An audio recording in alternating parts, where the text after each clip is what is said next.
So we have Bill and Maryam who are going to be presenting on some of the work that they were looking into on interactions between jumping worms and ticks. As you know, Bill's one of our co-investigators at the university, um, Vermont State University. And Maryam is a postdoc researcher at the Department of Agriculture, Landscape, and Environmental at the University of Vermont. Her research focuses on soil science, soil health, pest management, effects of invasive species on the ecosystem. Her current research focuses on insect pest ecology, biological controls, as well as invasive earthworm genetics, ecology, and interactions with soil, uh, fauna, and flora. So with that, I'll let them take over. You want to just we could just jump right into it. Yeah. I think Maryam's going to start. This is truly a work in progress, so we're excited to have your feedback and on what we're trying to do here. It's a tick study. It not necessarily something that is going to ultimately have a direct effect on reducing the risk of tick-borne disease, but part of understanding tick biology. And so it's very rough, and so we're excited to get your feedback. But I think Maryam, you're going to start with talk about some background of earthworms, and then we'll both get in. We'll talk about the hypotheses we were thinking of.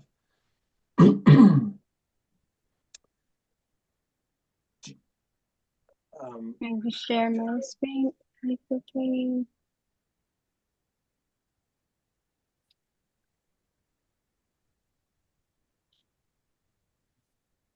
Can you see my screen, everyone? Yes. Yes. Yeah. Great. Okay, so I'm going to talk about the worms a little bit, and then Bill is gonna um, introduce our ideas and possible research that we're thinking of. Um, North American regions, there wasn't any earthworms until like after glaciation around 18,000 years ago. Most of the earthworms in this region are from Central America, or they were introduced from other continents. Mostly after European settlers, they came to America 400 years ago, introducing European earthworms. And around 100 years ago, earthworms from Japan, which are called jumping worms or Asian earthworms.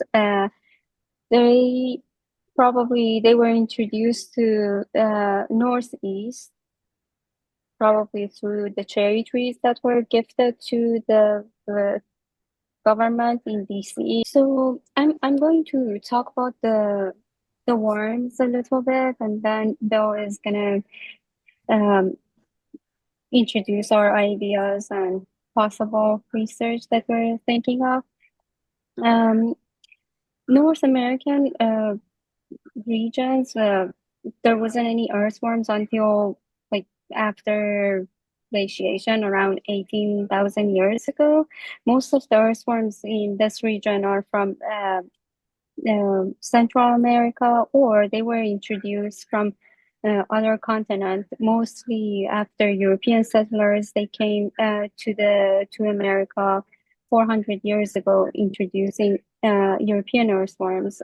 And around 100 years ago, earthworms from Japan, which are called jumping worms or Asian earthworms. They were introduced to Northeast, probably through the cherry trees that were gifted to the government in DC, and from there they started to spread mostly through horticultural trades and nurseries.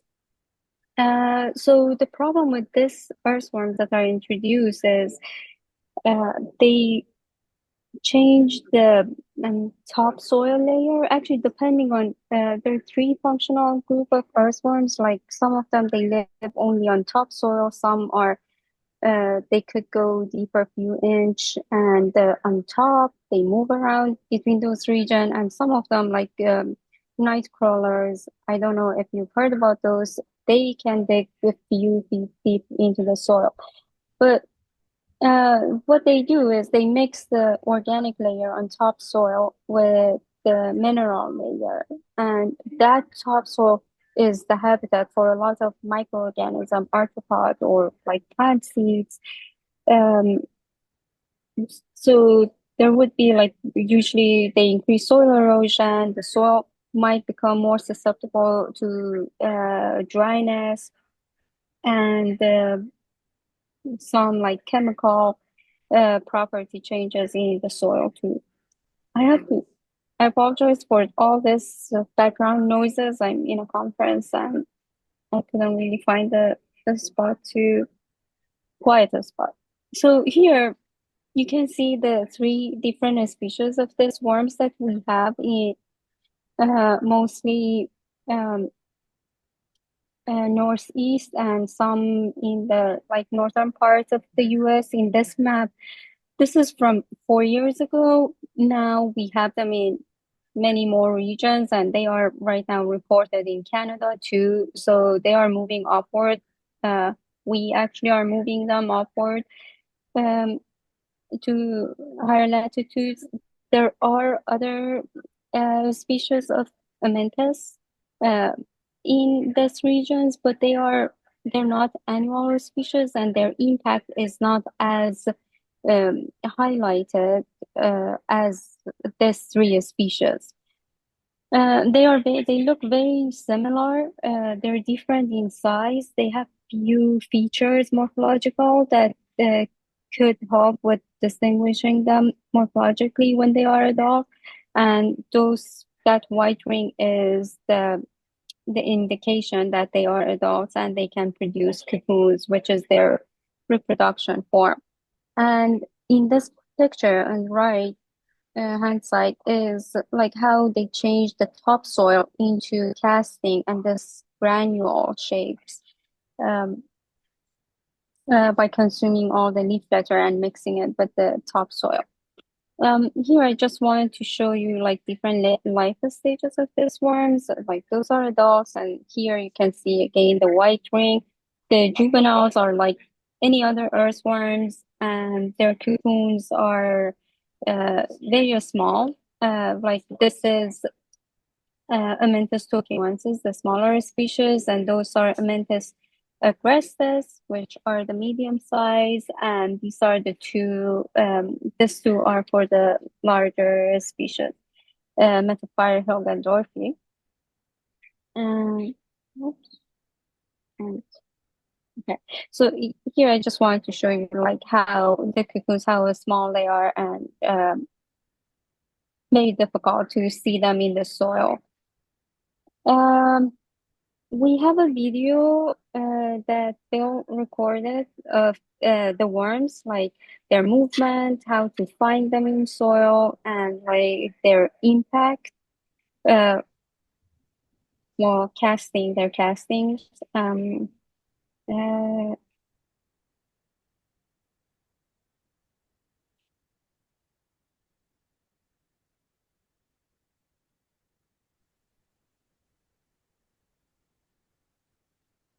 So those dark areas, those are the castings there. Can you see those? If can you hear? I No, could just I don't see narrate, any. We I can could see just it, but I don't narrate. hear anything.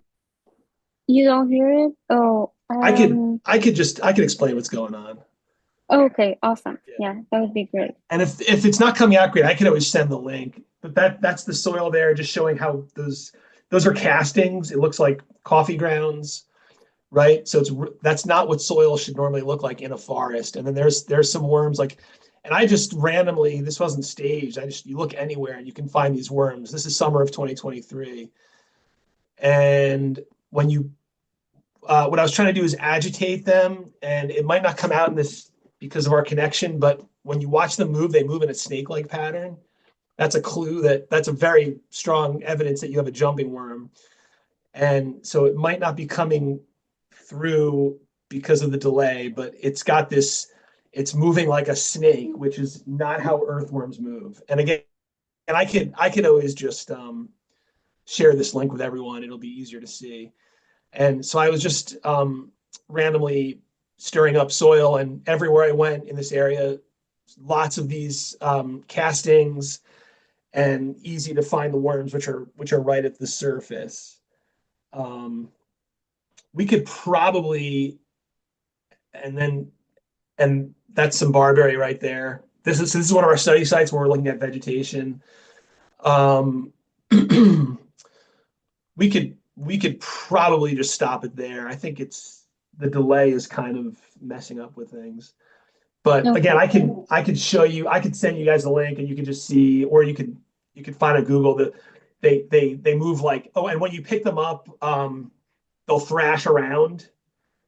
And that's another strange behavior that normal earthworms don't have. And so that's why they're called jumping worms, because they like violently move around. So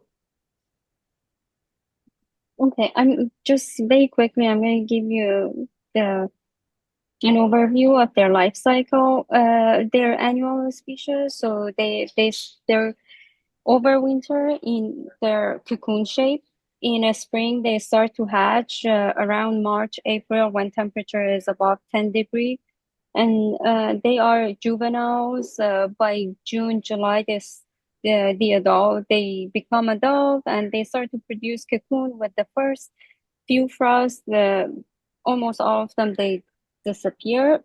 And uh, this slide is a little messed up, but that's their life cycle. That's somehow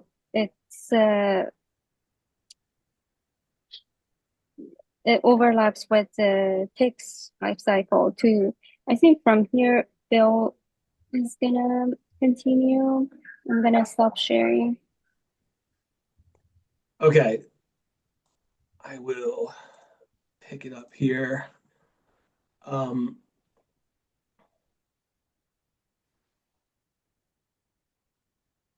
so so we were thinking that so these worms they have these very high population densities, and they have large effects on soil, and in some ways they have similar effects to other worms that are present in our forests in the Northeast, but they're in such high densities and they reproduce so quickly that the effects might even be greater. So these ideas that we have for how worms and ticks might interact, they apply to jumping worms and potentially to the other invasive earthworms as well. So our first hypothesis is that they might have a negative effect on ticks by direct consumption, right? Not that they necessarily are trying to eat ticks for nutrition, but they might just happen to consume them. And the first piece of evidence for this is that there's temporal overlap between jumping worms and Exodiscapularis larvae, which is what Maryam just mentioned. So adult jumping worms, you'll start to see them in September, October, and probably possibly August. And that is, as you know, when larvae are most abundant. So there's this temporal overlap. And then there's very likely spatial overlap as well. Jumping worms inhabit the upper 2 to 15 centimeters of soil, and that's approximately within the range of where we might find larvae.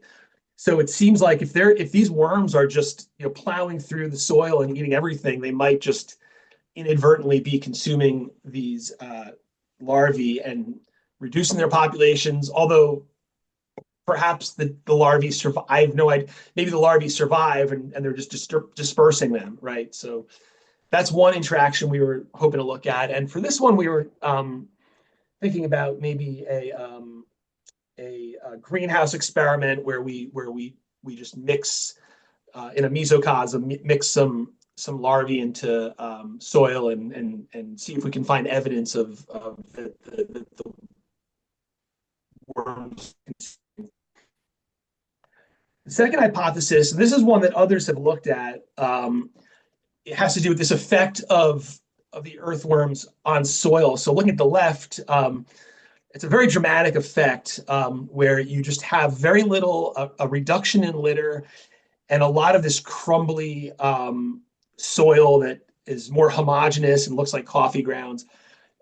Soil, now, if you were on a farm, you might see something like this where there's more tillage, right? But in a forest, this homogeneous type of structure is not common, not what you would see, and makes the soil susceptible to erosion. And so the two images on the right, these are from an infestation, a forest with an earthworm infestation up in northern Vermont. And that bottom right image, there's a little creek going through there and just highly eroded. And in fact, these were from the fall of 2023. And this last summer, there was some flooding in northern Vermont. And I haven't been back there, but one of my students went back, and the forest has been radically transformed. A lot of that soil was moved by this large flood. So highly susceptible to erosion. Now, that's a problem on its own, but in terms of ticks, if you have this altered soil structure and reduction in litter, that could potentially make the soils dry out more quickly, which would have a negative effect potentially on overwinter survival of nymphs in the soil, for example. There could be less of an insulating layer because there's less litter, and there could be, or perhaps this erosion is just leading to dispersal of ticks, right? We really don't know. These are really just ideas, right? And for this one that I just mentioned, there is a group that looked at this, and there are papers on worm-tick interactions for sure. This study is not on jumping worms, but other invasive earthworms, and there's some evidence here. The presence of earthworms can lead to a reduction in larvae and nymphs. So there's some evidence for this. It's not very well studied. Our third hypothesis, and we're getting a little more ambitious, very maybe, we're just kind of throwing everything out there, but that jumping worms might have a positive effect on ticks by reducing soil fungi. So jumping worms are consuming fungi and altering the fungal communities of soils just by consuming. And this is a paper showing this is with Eisenia fetida, which is that's the one in that's the red wiggler, right? It's yeah, and so it's a tropical worm, and this paper is just showing evidence that Bavaria bassiana. Now that's you all are probably aware that is an entomopathogenic fungus that can kill ticks, and this entomopathogenic fungus is present in the guts of earthworms and in their castings. So and they're being released in the castings, but the image on the right here is showing that, and the CA all the way to the right stands for casts, that, and you're looking at plates with fungal colonies of Bavaria, and just to show that when they are released from the earthworm, that they're less viable. So there's some evidence here of a negative effect of the earthworms on Bavaria bassiana. And so if you have ticks in soil that are free of this pathogen, and perhaps others, maybe that's a benefit to ticks, right? Who knows? The fourth hypothesis, and this is, again, we're getting, these get harder and harder to test. But as you know, we're working in Vermont on the link between invasive plants and ticks already. And so we want to determine if there really is a connection there, and if we can reduce tick numbers by reducing invasive plants. Worms, jumping worms, and other invasive earthworms are believed to facilitate the abundance of invasive plants. Again, in part because of their effect on fungi. So if they're consuming mycorrhizal fungi, which are more often associated with native plants, they create an opening for invasive plants. So we could see this indirect effect of worms on ticks via invasive plants. That's more over long term. Again, gets harder and harder to study this sort of thing. So if we put it all together in a conceptual model, um, and this is open to improvement, but you can see how are ways in which worms can directly or indirectly have positive or negative effects on ticks, either via invasive plants or directly. So, for example, they can negatively impact ticks by reducing soil moisture, potentially reducing temperature. But there might be a benefit if they're reducing the entomopathogenic fungi. There might be a benefit for ticks if they're facilitating the increase in invasive plants. So there's all these possibilities. And so this is, so I just have one more slide. I wanted to show you, this is one of our study sites for NUVEC. This is a site where we're looking at invasive plants and ticks. And if you remember, you might not, I've shown this graph before, just showing where in this study site we have higher or lower intensities of plant invasion. This is the site where this site also happens to have high densities of jumping worms. And this is the site where I took that video that we showed you earlier. It was fairly easy to just get an estimate of their numbers. And so there is a gradient from close to the forest edge where the residential, on the residential side, there are more jumping worms on that side. And as you go into the woods, the numbers decrease. So, and that's almost certainly because of, people have their gardens and plant material that they've imported, and it's probably starting from the homes and getting into the woods. So we have this gradient here where we're already looking at invasive plants, where we have a gradient of jumping worms. We have the tick data. I haven't put it all together yet, but it's an opportunity here to look for these correlations between worms and ticks, and to it's just one of a few sites where we could potentially explore this. So that's what we've got for you. This is a fairly short talk, but I'd love to hear your thoughts and any questions you might have. I'll stop sharing my screen, but I can always go back to it if you want me to. Great. Thank you for the talk. So we'll open it up now for any questions. Feel free to raise your hand or unmute. Steve, I see that your hand is raised. Thanks, Bill and Maryam. That was a great talk. Very interesting. I didn't know much about worms. Have you tried looking at the gut contents of the worm to see if there's bits of cuticle from any kind of arthropod in them? Or is there precedent that we know they eat arthropods?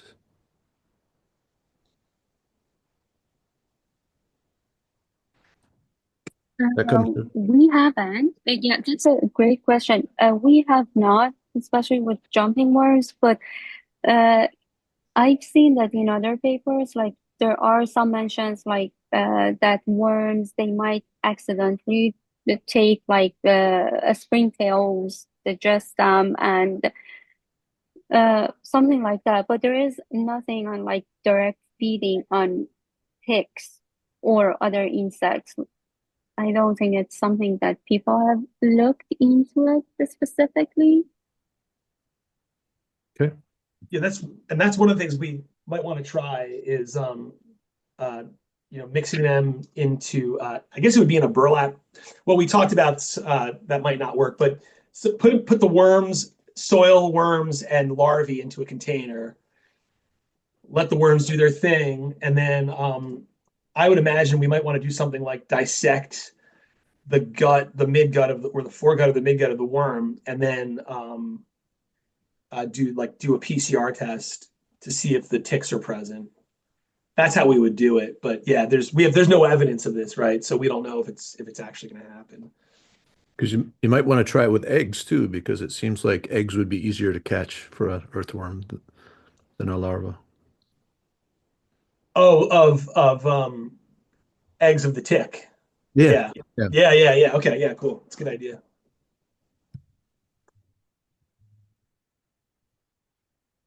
Go ahead, Tom. I was just going to follow up on Steve's brilliant suggestion to dissect worms. I just remember when I started um, zoology class, one of the first things we dissected was actually an earthworm, and I was amazed that you could actually do that and what you could see. So that would seem like an easy early step would be to just mix some worms with some larval ticks or something and just see if they end up there. Um, yeah, I actually had sort of thought about this. I see these worms all the time, and I wondered about that too. I hadn't really thought too much about how they would be changing the soil structure. In fact, I thought with all the castings that that was perhaps helping rather than hurting, because I figured they were recycling nutrients better. Um, I have them in my lawn, for instance. Um, So yeah, I had also thought about that, but I didn't really know about. I was thinking about doing that same thing that you were thinking about, just creating a little mesocosm and putting ticks in. So I'm sure if you all want to do that, if Maryam wants to do that, we could probably help you with ticks if you wanted. That'd be awesome. Yeah, Yeah, we are looking thank you. for yeah, for yeah, we'll talk to you about that, Tom. We're trying to find some larvae or eggs. Well, yeah, we've had like an experiment a few years ago using like we use laundry bags. We might need to change that idea. Maybe find a like a better appropriate mesh. And we had like worms, cocoons in those bags, just buried them in soil in the forest because that's the other thing. Keeping the worms right now, I'm learning more and more what temperature and what is more appropriate to make a colony of them, but they're annual species, so no matter what you do, they're gonna die in December, early January.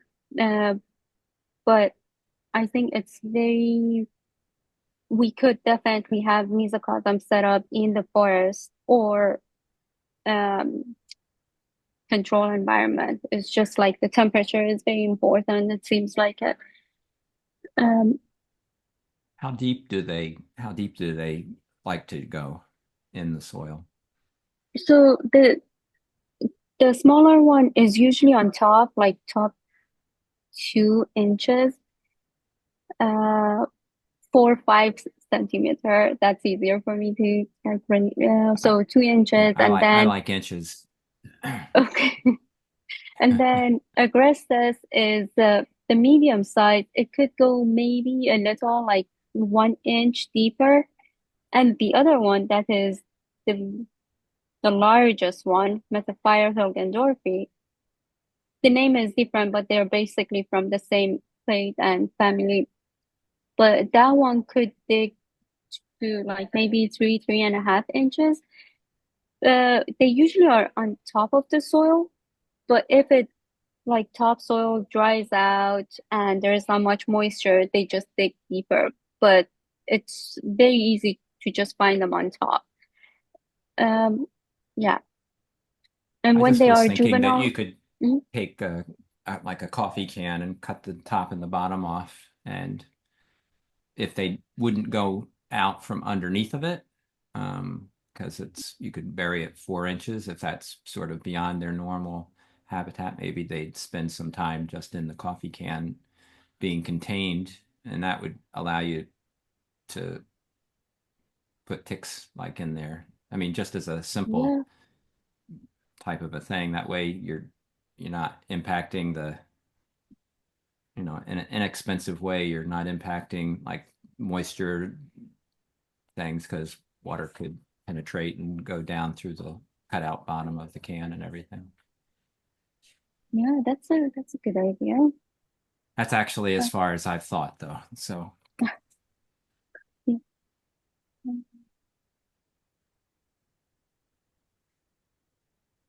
Super interesting work. I'm just thinking latitudinally in Vermont, are there any regions where the jumping spider or jumping worms haven't invaded yet, and maybe barberry is very rare?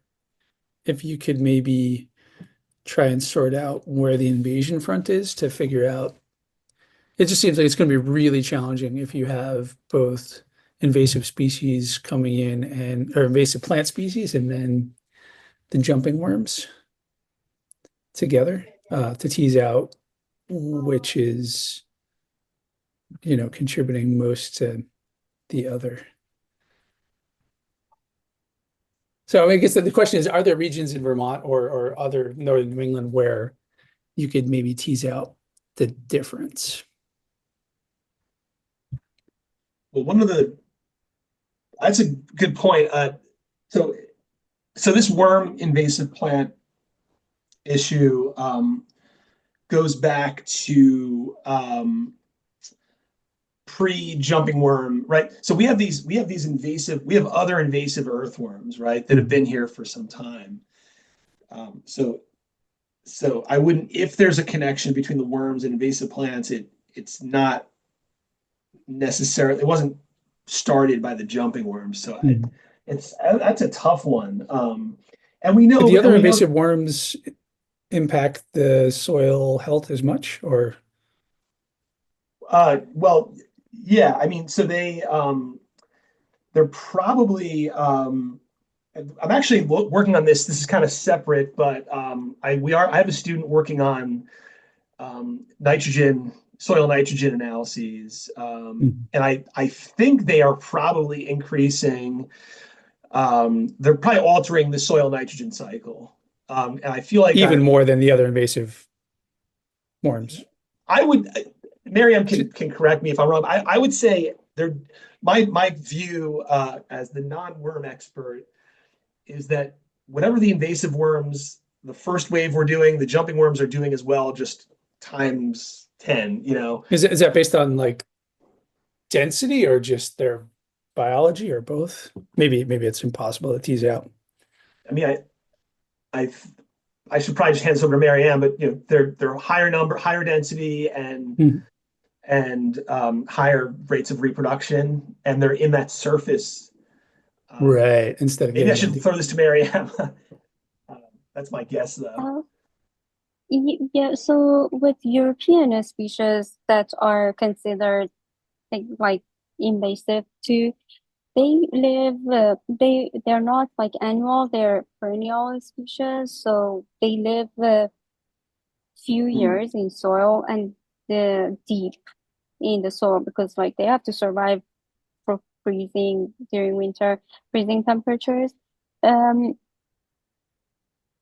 but their impact somehow it really like when I started my work here, I heard mostly that they are naturalized, they're not a big problem, but now there are lots of work in Canada that they're talking about like how much carbon they release into the environment. We don't want them. But the problem with jumping worms is like why there's so much attention on those is um, they are annual, but it's not like finding one worm per square meter. When they're high population, you could find like up to 100 worms per square meter. So their body size is large. Um, excuse me. So they consume more food faster. They seem to move very fast. That means they might have like high metabolism rate. So they need more food because of that. Uh, and their reproduction rate is, I think, compared to the other worms, they produce more cocoons. Which makes sense because of that high population that we see. So these are basically what is related, that why their impact is more pronounced compared to the other species. But there might be other stuff too that we don't know yet. I Okay. don't know if I answered your No, question. exactly. That's exactly what I was wondering. How much was density and how much was basic biology? And okay, fantastic. Thanks. Right. Well, I just wanted to jump in and say that was a really nice talk. I enjoyed the conceptual framework. I think there are a bunch of other potential pathways we could consider. I mean, one of the things that jumps to mind is like what's the effect of jumping worms on small mammals, for example. I mean, I would imagine mice are using them as a food source, and that could be pretty important to the system. And then as long as I've got the floor, I'll just mention one other interesting thing would be to see if the eggs could pass through the gut and survive. I guess they might be able to, which would be interesting and important. And then if you're going to look for DNA in the gut, that's a little bit tricky because you don't know whether it's living DNA or not. So I think the survivorship through the gut for the larvae and the eggs is going to be important too. But anyway, really cool talk.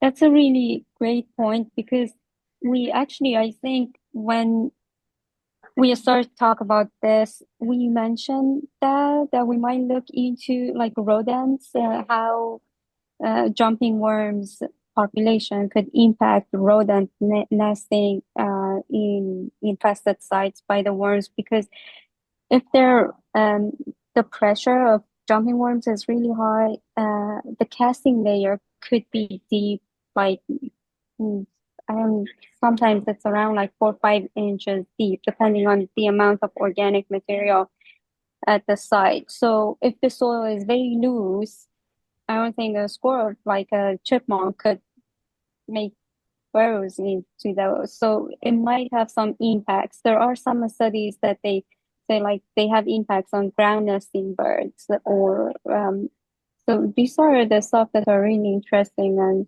could be explored. Jeff, did you think did you say a possible food source for mammals? I believe that deer mice, and will eat worms. So I mean, there's a direct feeding effect that could increase populations of, a vector for Lyme disease, for example. I know that maybe not the primary vector, but it could be important. That's really cool. So that's good to know. I hadn't thought of that. That could be a big effect right there. We Okay, thanks. Awesome.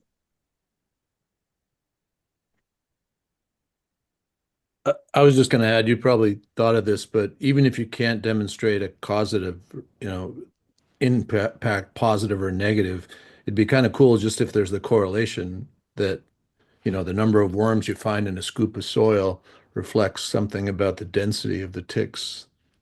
That in and of itself is kind of neat. Establishing the mechanism or the causation is another level, but if you didn't get there, there's still something from it. Yeah. We have some data. I haven't even entered. The other day, I actually sat down to enter this data, and someone pulled me away, and I never got back to. I have the worm data and the tick data at this one site. I think we can. So we can look at it as soon as I can get this data entered, and then we'll have next year to try again. But I think we'd also need. We have this one good site where there's this gradient of jumping worms, and Maryam might have some more up north in northern Vermont. And I think that's the way, if we can find these sites where worms are present with a gradient and where ticks are present, it seems like that would be the way to do it. So yeah, cool, thanks.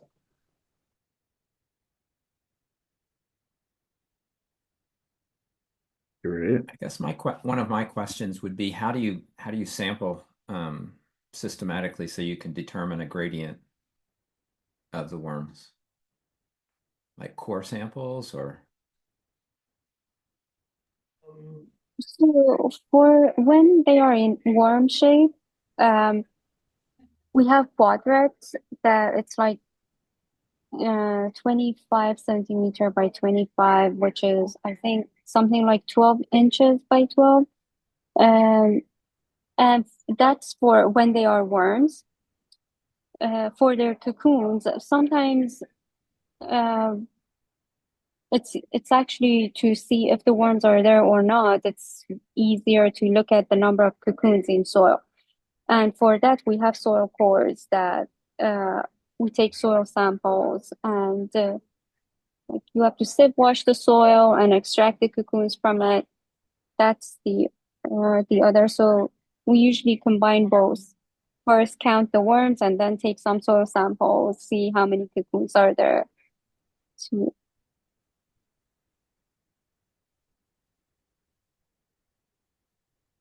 I'll trade you ticks for knowledge about how to sample worms. You're not going to like it. It's easy enough to count them, but the cocoon analysis is you're not going to like that one time. It's a lot of work. yeah, that's one reason.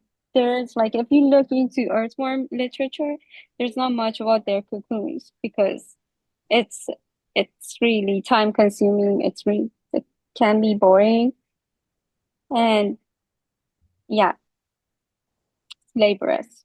Yeah. But we have a lot of data on cocoons and some amazing undergraduate students that they listen to podcasts or music and keep extracting cocoons. So you have, yeah, it could work.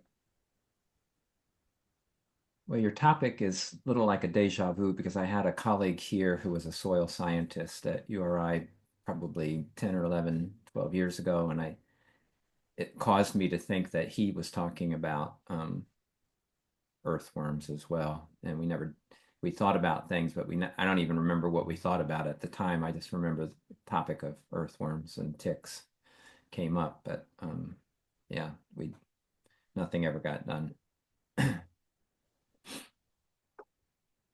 One thing I just wanted to say, because I'm not sure if you may already know this, but my original training is in soil ecology.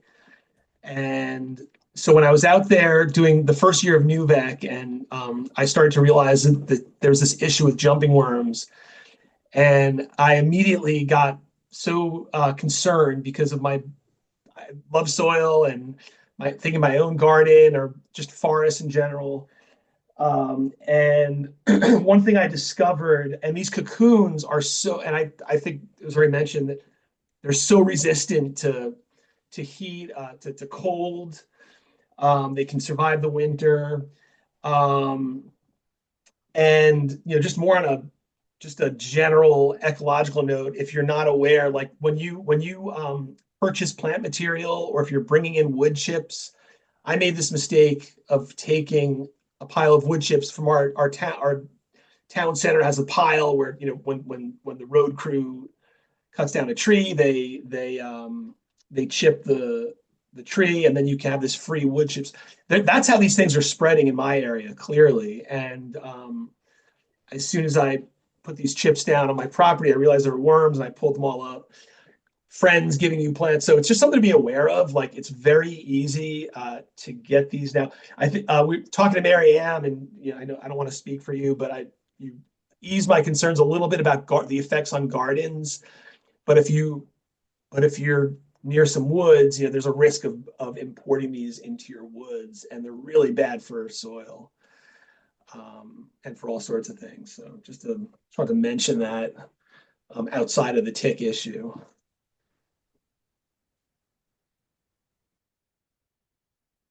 See, if you have time to comment, I actually thought they were going to benefit like in my lawn because seemed like they were providing aeration rather than wearing spiky little shoes. Yeah, and again, Maryam is really the expert here, but I'll just say when I do teach soil ecology, and this is my students have the same reaction because I'm very anti-earthworm, and maybe I'm overblowing it, but the one thing that really bugs me about earthworms and especially jumping worms is their effect on soil structure. So you have these soil aggregates, and it's kind of like a very complex hierarchy of aggregates within aggregates, and you get these different sized aggregates, and they're important for holding water and creating a diversity of environments, and the earthworms just homogenize all that. So it affects nutrient retention, nutrient cycling, carbon storage. But maybe Maryam has a different take, but I would just say, let's just get rid of all earthworms. Even though you're right, there are some, they do help with infiltration and stuff like that.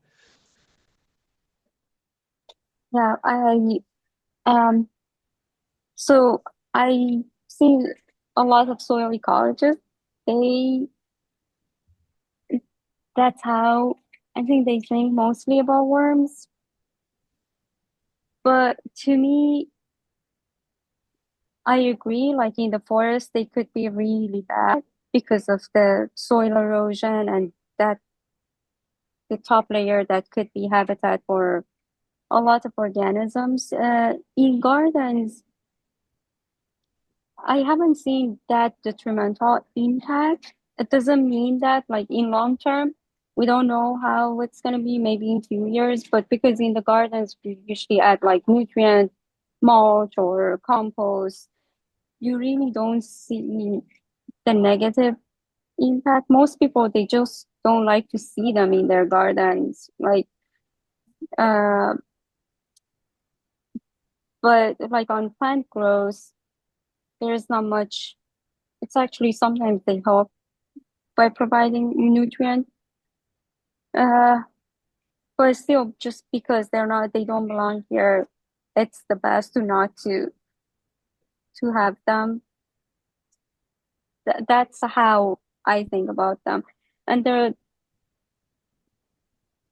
there's so many like ideas, contradiction between people that work with worms. Like some people are saying like the European earthworms, it's better to have them in soils that are compacted and there's not much life going on, and the worms, they could work out that soil and make it more habitable for other organisms or to plants. And there are other people, they're like, no, earthworms are invasive in general. We don't want any of them. So um, I'm not sure which one like is true. There is like not we don't have a lot of evidence to support each one. I think they both are right, both sides, depending on where the worms are. This is my take.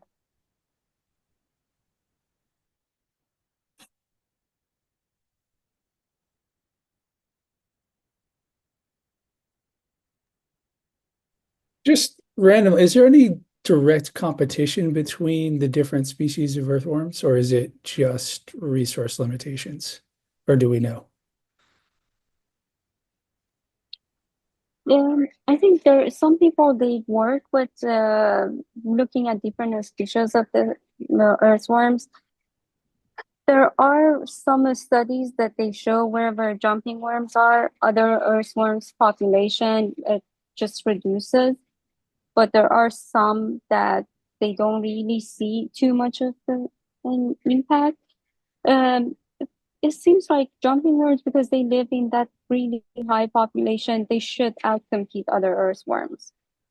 That seems to be obvious, but it doesn't mean that their presence means elimination of the other worms. And then between themselves, the smallest species is usually the most abundant. It's probably the body size. They don't need as much resource as the larger one. And the largest one is usually like very, very low population compared to the other two.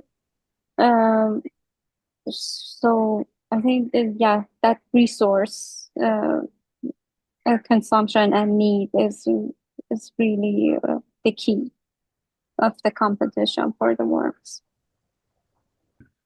Thank you, everybody, for joining us today.